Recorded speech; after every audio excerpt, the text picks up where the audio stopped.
Now to some breaking news from Syria, where Russia and Turkey have just announced a ceasefire in Idlib, the country's last rebel-held stronghold. Let's get the latest from our correspondent Jamal El-Shayal, who's in the Turkish capital, Ankara. So tell us more about the details of this announcement.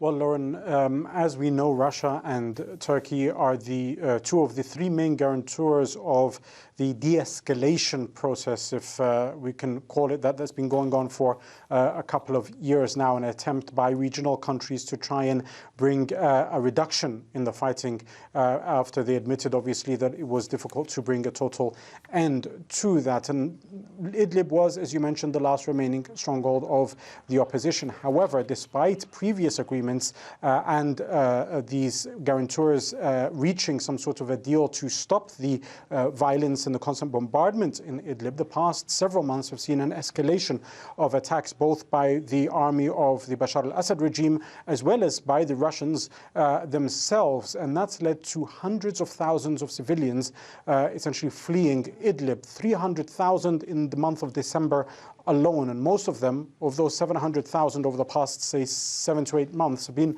heading towards Turkey, which has been an added burden, obviously, to the millions that are here today. So Turkey has said for a long time that this has to stop, that there needs to be an end to the violence, there needs to be some sort of a deal. We're not quite sure exactly what has changed things now, possibly the Turks being able to convince the Russians, who are considered to be at least on good terms with them, that there is a need to find a solution to this. But this also comes on the eve of a visit by the US Representative to Syria, James Jeffries, to Turkey. So maybe is this part of something bigger? We're not quite sure, but definitely in and of itself, it is very significant. And tell us a little bit about the situation on the ground. I mean, who would police or enforce any kind of ceasefire?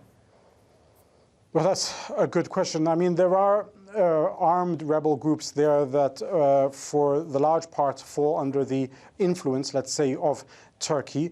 In terms of the regime of Bashar al-Assad, as well as their proxies there, ultimately they do abide by whatever Moscow tells them. In fact, it was only a few days ago that the Syrian president himself was essentially summoned to meet the Russian president in a Russian military base in Syria. So Vladimir Putin went to Syria, and rather than meeting Assad in the presidency, Assad went to see him in a military base there, which some pundits would say reflects just the significance, or at least how the dynamics of that relationship work. So in terms of who would police it, really, that's why you have those guarantors. Obviously, there are certain groups that would maybe fall out of that sphere of influence, but for large parts, the most significant firepower, let's say, is under the direct or indirect command of both Turkey and Russia, and obviously, by extension, Iran as well.